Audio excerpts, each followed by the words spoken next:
Good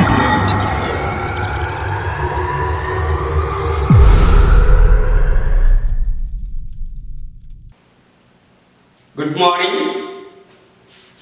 Cervical sympathetic ganglion.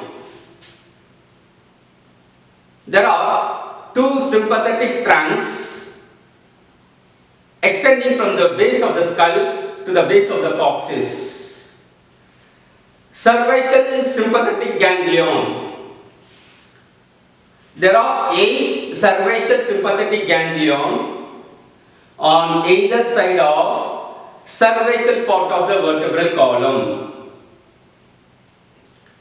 The first 4 cervical sympathetic ganglions joins to form superior cervical ganglion. The 5th and 6th cervical ganglion joins to form middle cervical ganglion.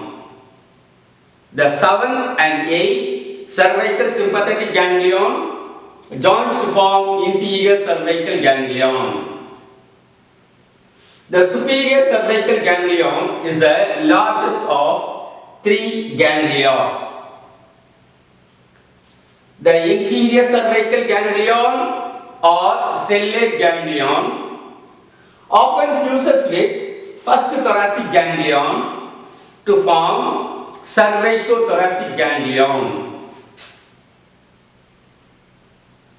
The sympathetic fibers which supplies the structures of the head and neck arise from the upper part of thoracic spinal segments, that is T1 to T4 spinal segments.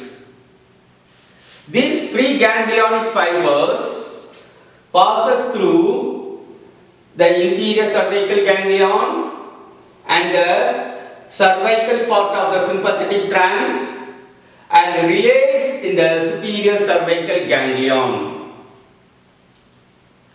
The postganglionic fibers arising from the superior cervical ganglion supplies the structures of the head and neck.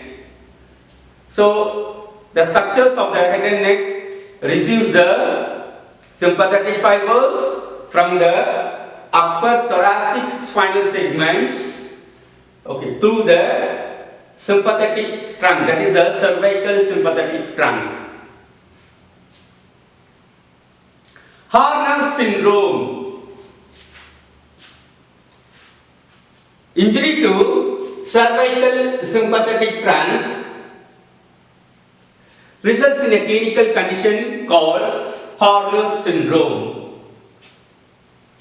It is characterized by number 1, ptosis, number 2, meiosis, number 3, anhydrosis, number 4, loss of ciliospinal reflex. Ptosis, partial drooping of upper eyelid due to paralysis of Muller's muscle, that is a part of the levator palpebrae superioris muscle. Meiosis, constriction of pupil due to paralysis of dilator pupillae.